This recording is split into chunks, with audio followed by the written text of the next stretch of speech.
Ya, pemirsa, industri reksadana terus menabur optimisme kalangan manajer investasi dan otoritas jasa keuangan yakin betul jumlah rekening investor reksadana bisa menembus 5 juta pada 2017 dibanding saat ini sekitar 500.000. Mereka juga percaya dana kelolaan industri reksadana yang kini baru mencapai 247 triliun rupiah bakal melonjak menjadi 1.000 triliun rupiah dalam 2 tahun mendatang. Lalu apa saja upaya yang dilakukan otoritas dalam mencapai seluruh target tersebut dan seperti apa prospek industri reksadana ke depan? Langsung saja kita membahasnya bersama Kepala Departemen Pengawas Pasar Modal 2A, Bapak Fahri Hilmi. Apa kabar Pak Fahri? Terima kasih sudah hadir di studio kami hari ini. Ini bicara mengenai target yang dibilang tadi di paket sebelumnya cukup ambisius gitu ya. 5 juta investor dan dana kelolaan mencapai 1.000 triliun rupiah pada tahun 2017. Bicara soal optimisme, saya yakin optimis gitu ya. Namun apa yang kemudian Anda ingin sampaikan terkait dengan hal itu? Ya, terima kasih. Selamat pagi Mas Yuki. Terima kasih sekali sudah bisa tampil pada kesempatan hari ini. Saya kira kuncinya adalah bagaimana kita membuat produk ini dekat dengan investor.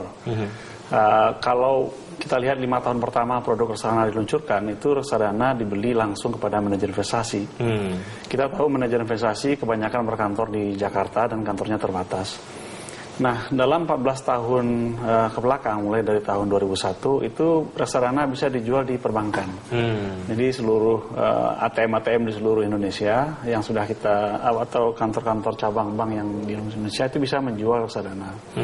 Nah, ke depan yang berusaha kita lakukan adalah membuat produk ini semakin dekat kepada investor, dalam artian mereka bisa berinvestasi melalui online, melalui komputer, melalui tablet. Artinya sekarang untuk bisa berinvestasi di reksadana lebih mudah gitu ya? Lebih mudah, lebih mudah. Dan kita juga telah menyiapkan seperangkat aturan juga yang membuat investasi di reksadana itu semakin mudah, dalam artian tidak harus lagi datang face to face ketemu dengan manajer investasinya, bisa belanja online. Juga jalur distribusinya juga akan kita tambah, tidak hanya bank, selain bank sekarang juga bisa menjual reksadana. Ya, targetnya sudah dipasang gitu ya, kalau kita bicara mengenai strategi lah ya, untuk bisa merealisasikan target tersebut apa saja Pak Fahri? Targetnya, kuncinya itu adalah ada jalur distribusi. Ya, kita tahu selama ini kalau orang harus beli reksadana, mereka harus pergi ke kantor-kantor cabang bank. Nah, dengan membuat produk reksadana ini lebih dekat ke investor, saya yakin pertumbuhannya akan quantum leap ya. Kalau kita lihat middle income class kita udah 60 juta orang lebih, dan kemudian juga pengguna jasa internet di kita itu juga sudah lebih 65 juta orang. Ini target 5 juta sebenarnya cukup relatif kecil sebenarnya. Kalau kita 10% saja dari orang yang bisa akses ke internet sekarang bisa bertransaksi di reksadana, itu sudah 6 juta lebih. Jadi sebenarnya target yang kita pasang adalah target yang cukup realistis. Syaratnya tentunya adalah kita bisa membuat produk ini benar-benar dekat dengan investor, dan juga salah satu kuncinya juga adalah infrastruktur dari produk ini. Nah, bicara infrastruktur, kita juga sedang menggarap apa yang kita sebut sebagai Fundnet. Fundnet ini adalah salah satu infrastruktur utama nantinya di industri reksadana yang membuat seluruh transaksi, baik itu pembelian, penjualan, penghitungan NAB, dan lain-lain itu tergabung dalam satu sistem, sehingga semuanya akan bisa berlangsung dengan cepat dan efisien. Infrastrukturnya sudah sangat suportif, dan juga seperti Anda tadi sebutkan bahwa instrumen investasi ini menjadi lebih dekat dengan investor. Ketika itu kemudian sudah dilakukan, sudah maksimal, bicara soal sosialisasi, apakah dan juga edukasi, apakah sudah teredukasi dan tersosialisasi dengan baik sebetulnya, dan gimana cara ngukurnya Pak Fahri?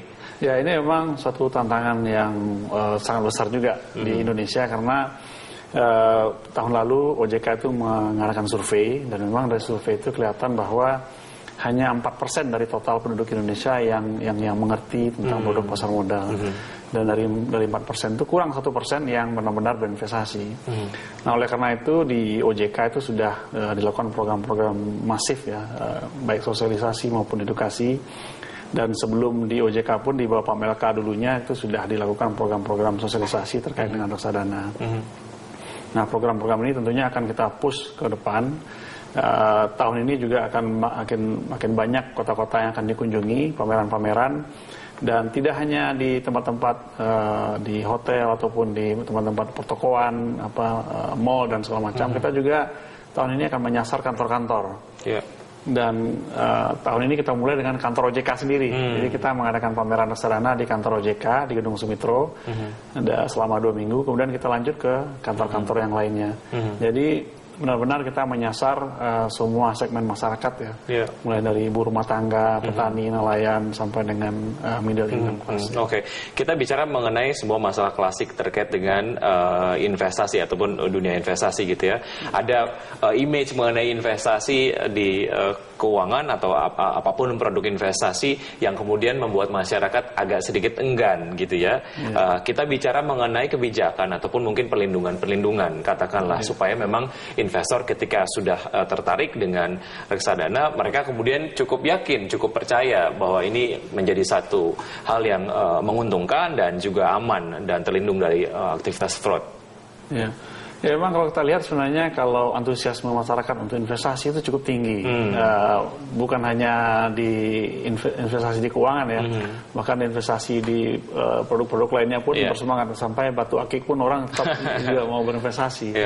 Nah sekarang dalam investasi keuangan tentunya OJK juga sebagai regulator menyiapkan seperangkat aturan dan juga mekanisme di mana kepentingan investor itu dilindungi, baik dari awal pada saat mereka pertama investasi maupun sampai mereka juga kemudian menjual aset investasinya.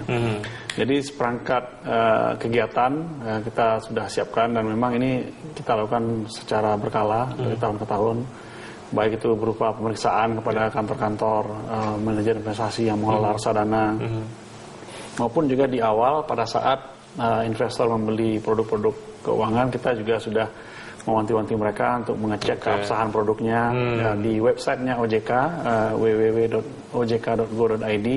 Itu kita muat semua data-data produk yang legal, manajer investasi yang sudah dapat izin dari OJK, semua dicatat. Baik, investor pun harus proaktif untuk mengetahui instrumen investasi yang kemudian akan dibeli ataupun akan dimiliki. Oke, kita masih punya satu segmen Pak Fahri, kita akan lanjutkan setelah jeda berikut ini. Pemirsa, kami akan segera kembali saja.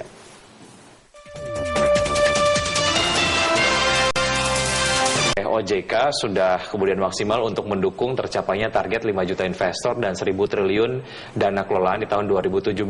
Apa yang juga sudah dilakukan oleh distributor ataupun mungkin Anda tadi menyampaikan bank juga proaktif melakukan penyaluran instrumen investasi reksadana ini kepada masyarakat. Seberapa gencar aktivitas yang sudah dilakukan oleh distributor, Pak Fahri? Sebenarnya distributor bank kita itu luar biasa ya, karena sekarang ini sebenarnya 95% dari total kegiatan pemasaran kita itu dilakukan oleh bank. Artinya hampir semua investor itu belanjanya melalui bank. Dan kemudian juga bank agen penjual kita, itu sekarang ada jumlahnya 23 bank. Itu secara aktif dari tahun ke tahun itu mensosialisasikan produknya pada calon investornya. Dan juga mereka terlibat aktif dengan Asosiasi Pengelola Reksadana Indonesia dalam setiap kegiatan edukasi maupun sosialisasi. Ya, mereka artinya sejalan gitu ya dengan apa yang dilakukan oleh OJK.